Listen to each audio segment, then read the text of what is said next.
Hak asasi manusia.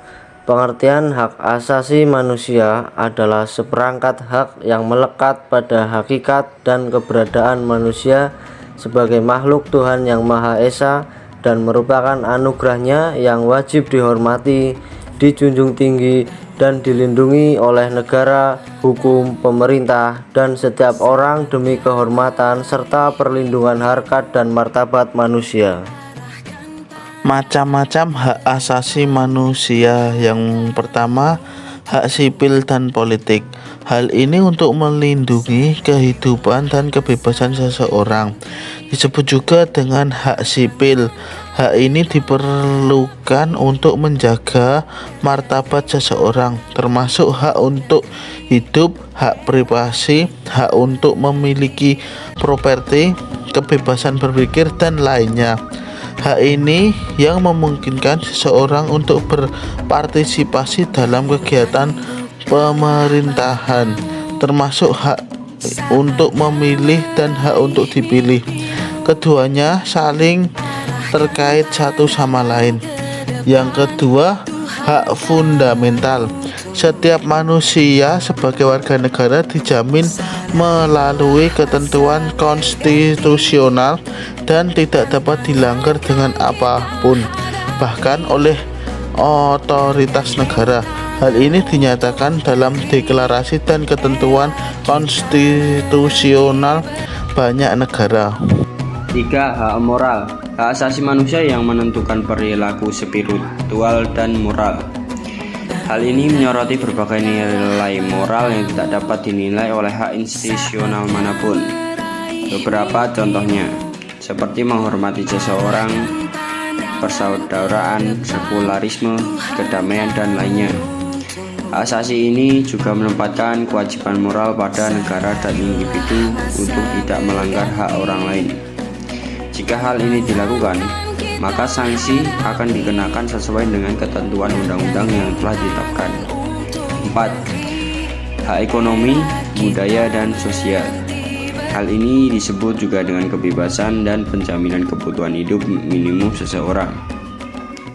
Negara diharuskan menyusun kebijakan dan ketentuan untuk melaksanakan hak ini pada warga negaranya. Beberapa hal ini meliputi atas pekerjaan, jaminan sosial, kesehatan fisik dan mental, hingga pendidikan. Ciri-ciri hak asasi manusia. Untuk yang pertama ada hakiki, artinya hak asasi manusia adalah hak asasi semua umat manusia yang sudah ada sejak mereka lahir. Kedua ada universal, artinya hak asasi manusia berlaku untuk semua orang tanpa memandang status, suku bangsa, gender, atau perbedaan lainnya.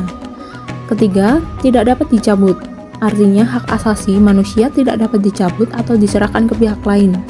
Yang keempat, tidak dapat dibagi, artinya semua orang berhak mendapatkan semua hak, apakah hak sipil dan politik, atau hak ekonomi, sosial, dan budaya. Penyebab pelanggaran hak asasi manusia. Yang pertama, faktor internal. Penyebab pelanggaran HAM yaitu dorongan untuk melakukan pelanggaran HAM yang berasal dari diri pelaku pelanggar HAM, diantaranya 1. Sikap egois atau mementingkan diri sendiri. Sikap ini akan menyebabkan seseorang untuk selalu menuntut haknya, sementara kewajibannya sering diabaikan. Seseorang mempunyai sikap seperti ini akan menghalalkan segala cara agar haknya terpenuhi, meskipun caranya dapat melanggar hak orang lain. 2. Rendahnya kesadaran HAM. Hal ini menyebabkan pelaku pelanggaran HAM berbuat seenaknya. Pelaku tidak mau tahu bahwa orang lain pun mempunyai hak asasi yang harus dihormati. Sikap tidak mau tahu ini berakibat munculnya perilaku atau tindakan penyimpangan terhadap hak asasi manusia. 3. Sikap tidak toleran. Sikap ini akan menjadi penyebab pelanggaran HAM karena saling tidak menghargai dan tidak menghormati atas kedudukan atau keberadaan orang lain. Sikap ini pada akhirnya akan mendorong orang untuk melakukan diskriminasi. Yang kedua, faktor eksternal penyebab pelanggaran HAM, yaitu faktor di luar diri manusia yang mendorong seseorang atau sekelompok orang melakukan pelanggaran HAM. Di antaranya, yang pertama, penyalahgunaan kekuasaan. Di dalam masyarakat terdapat berbagai macam kekuasaan. Contohnya kekuasaan di dalam perusahaan. Para pengusaha yang tidak mempedulikan hak pekerja buruhnya dengan jelas maka melanggar hak asasi manusia.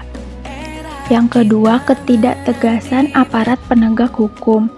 Aparat penegak hukum yang tidak tegas kepada setiap para pelanggar akan mendorong timbulnya pelanggaran HAM. Penyelesaian kasus pelanggaran HAM yang tidak tuntas akan menjadi pemicu penyebab pelanggaran HAM yang baru, karena para pelaku pelanggaran HAM tidak memiliki rasa jera. Mereka tidak menerima sanksi yang tegas atas perbuatannya. Selain hal tersebut, aparat penegak hukum yang bertindak sewenang-wenang juga dapat dikategorikan sebagai bentuk pelanggaran HAM dan dapat menjadi contoh yang tidak baik. Yang ketiga, penyalahgunaan teknologi. Kemajuan teknologi dapat memberikan pengaruh positif maupun negatif. Salah satu pengaruh negatifnya adalah memicu timbulnya kejahatan, seperti kasus penculikan, kekerasan, pembunuhan yang berawal dari perkenalan di sosial media adalah bukti dari penyalahgunaan teknologi. Hal itu karena pemanfaatan kemajuan teknologi tidak sesuai aturan dan menjadikan penyebab pelanggaran HAM. Keempat, kesenjangan sosial dan ekonomi yang tinggi. Senjangan menggambarkan terjadinya ketidakseimbangan yang mencolok di dalam kehidupan bermasyarakat. Pemicunya adalah perbedaan tingkat kekayaan atau jabatan yang dimiliki. Apabila hal tersebut dibiarkan akan menimbulkan terjadinya pelanggaran HAM, seperti perbudakan, pelecehan, perampokan, bahkan pembunuhan.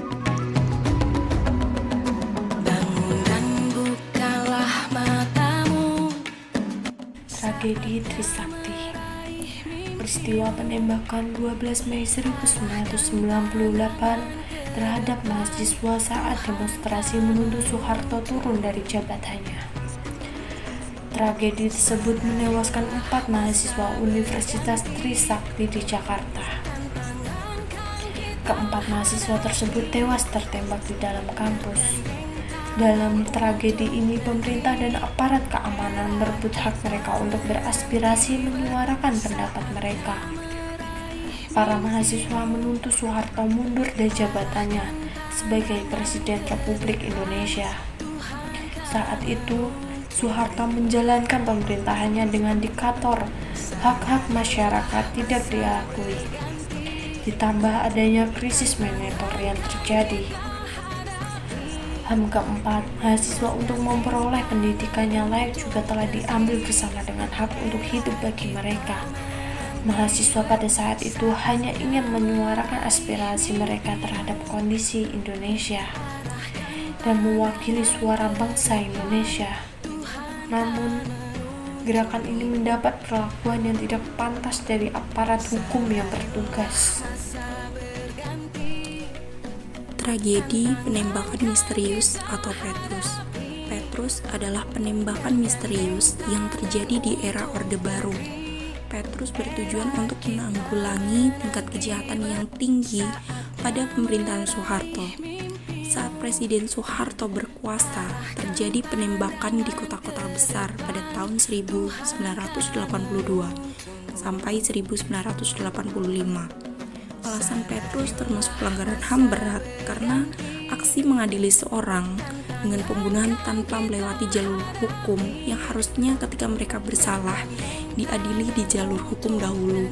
Akan tapi di tragedi Petrus ini, ketika seorang bersalah, mereka langsung ditembak dengan sembunyi tanpa diadili dulu di dalam hukum. Seorang manusia memiliki hak untuk hidup dan memiliki hak ketika mereka salah, mereka diadili terlebih dahulu. Dan tragedi penembakan misterius ini juga menimbulkan shock terapi bagi masyarakat Indonesia. Jadi ketika orang bersalah, ketika orang memiliki kesalahan, harusnya diadili terlebih dahulu di dalam hukum, bukan langsung dibunuh. Itu alasan kenapa Petrus termasuk pelanggaran HAM berat.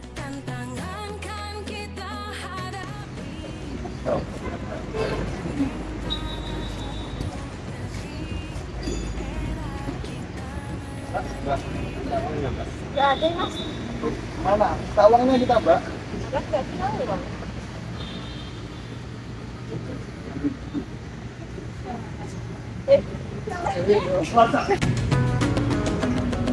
Sadarilah masa